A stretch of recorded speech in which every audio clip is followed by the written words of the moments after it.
ല്ലോ. അപ്പോൾ അതിന് പുതിയ വ്യാഖ്യാനം കേട്ടോളൂ.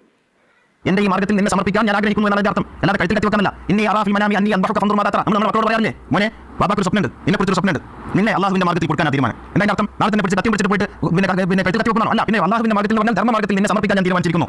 അങ്ങനെയാണ്. മറിയം ബിബിയെ കുറിച്ച് മറിയം ബിബിയുടെ ഉമ്മ പറഞ്ഞില്ലേ, ഫതഖബ്ബൽ മിന്നി, എന്റെ വയറ്റിലുള്ള ഈ കുട്ടിയെ ഞാൻ നിനക്ക് വലിയാക്കിയിരിക്കുന്നു, നേർച്ചയാക്കിയിരിക്കുന്നു. അതിന്റെ അർത്ഥം മറിയം ബിബി അർക്കുന്നതാണോ? ഇബ്രാഹിം നബി അത്രേ പറഞ്ഞിട്ടുള്ളൂ, എനിക്കൊരു സ്വപ്നമുണ്ട്, നിന്നെ വഴി നൽകുന്നതായിട്ട് സ്വപ്നം അള്ളാഹുവിന്റെ മാർഗ്ഗത്തിൽ. അപ്പോൾ കുട്ടി പറഞ്ഞു സതജിദുനി ഇൻഷാ അല്ലാഹു ഫഅൽ മാ തുമർ സതജിദുനി ഇൻഷാ അല്ലാഹു മിനസ് സാബിരീൻ.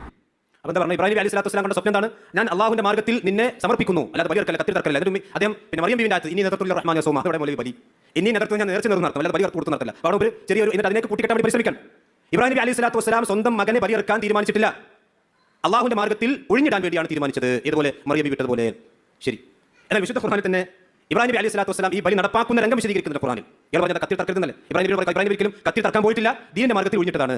എന്നിട്ട് വിശുദ്ധ ഖുർആനിൽ തന്നെ നമുക്ക് കാണാം, ഫലമ്മ അസ്ലമ, ഇബ്രാഹിം നബിയും ഇസ്മായിൽ നബിയും അള്ളാഹുവിന്റെ കൽപ്പനയ്ക്ക് കീഴടങ്ങി. വതല്ലഹുൽ ജബീൻ, ഇബ്രാഹിം നബി അലൈഹി സ്വലാത്തു വസ്സലാം ഇസ്മായിൽ നബിയെ അറുക്കുവാൻ വേണ്ടി മുഖം ഭൂമിയിലേക്ക് ചേർത്ത് കിടത്തി.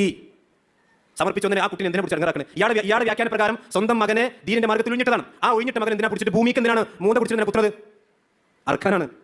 ഇത് വിശുദ്ധ ഖുർആൻ ഫലമ്മ അസ്ലമ വതല്ലഹുൽ ജബീൻ വനാദൈനാഹു യാ ഇബ്രാഹിം. അപ്പോഴാണ് നാം വിളിച്ചത്, അല്ലോ ഇബ്രാഹിം ഖദ് സദ്ദഖ്ത റുയാ, നീ കണ്ട സ്വപ്നത്തെ താങ്കൾ സാക്ഷാത്കരിച്ചിരിക്കുന്നു. എങ്ങനെ? ഒഴിഞ്ഞിട്ടതാണെങ്കിൽ ആ കുട്ടിനെ വെറുതെ ഇറങ്ങാക്കേണ്ട ആവശ്യമുണ്ടോ?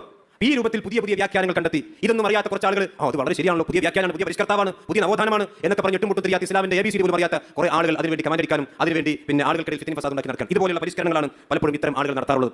അറബി ഭാഷ അറിയില്ല, ഇത് ഞാൻ വെറുതെ പറയില്ല. ലോകത്ത് എവിടെ നിങ്ങൾ ഇസ്ലാമിന്റെ പേരിൽ ഇത്തരം പരിഷ്കരണവാദവുമായി കൊണ്ട് നടക്കുന്ന ആളുകളെ എടുത്ത് പരിശോധിച്ചോ, അറബി ഗ്രാമർ അറിയില്ല, അറബി ഭാഷ അറിയില്ല. ഒരു ഉദാഹരണം നോക്കുക, ഇയാൾ പറയുന്നത് ലൈലത്തുൽ ഖദർ മുസ്ലിമീങ്ങളായ ആളുകളുടെ ഇബാദത്തുകളൊക്കെ ഫസാദാക്കാനാണ് ലക്ഷ്യം.